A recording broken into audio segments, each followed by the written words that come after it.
dense fog coiled through the ancient pines like a living creature, whispering secrets and silencing the forest. Eliza had heard stories of these woods, stories of lost travelers and disembodied voices that lured the unwary deeper into the murk. But she had to find her brother Ben.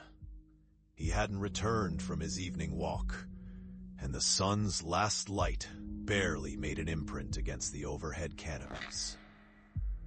With each cautious step, her breath formed ghostly puffs in the air, mingling with the mist that wrapped around her ankles. The towering trees stood like sentinels, their gnarled branches reaching out as if to ensnare her.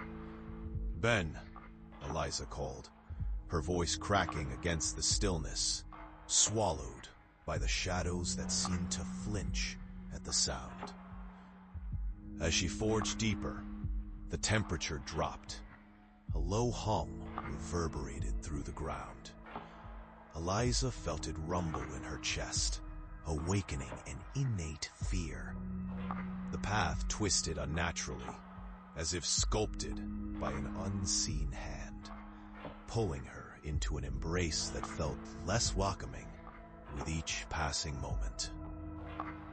Suddenly, a figure stumbled into her view. A boy clad in a thick jacket, mud-stained and disheveled. Relief washed over her until she realized the boy's eyes gleamed with a hollow sharpness, devoid of life. "Eliza," he rasped, his voice echoing as if from a great distance. "I found him." "Where is he? Where's Ben?" she demanded, her heart racing. The boy grinned, revealing an unsettling set of ivory teeth, sharp and thin. "He's waiting, but he's not alone." Desperation clawed at her throat as she followed the boy's outstretched finger. It pointed to a clearing draped in unnatural silence. A small bonfire flickered in the center, illuminating a grotesque circle of figures cloaked in shadows. They danced with an eerie synchronicity, their limbs bending at angles that left no room for doubt about their humanity. "Eliza," an echo from the clearing was unmistakably her brother's voice, but it cracked and fluttered like a moth's wings caught in a spider's web. Fear constricted her heart, yet hope urged her forward. With each cautious step, whispers swirled around her, wrapping tighter until they became a cacophony, taunting, mocking, promising her brother safety, urging her to join them. "Stay with us forever," they chanted, their voices a soft lullaby dripping with malice.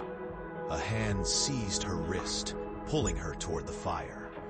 She turned in horror, and the boy's face contorted into a snarl. The emptiness of his gaze now a reflection of something far darker within her. "No," she screamed, trying to wrench free as the figures loomed ever closer.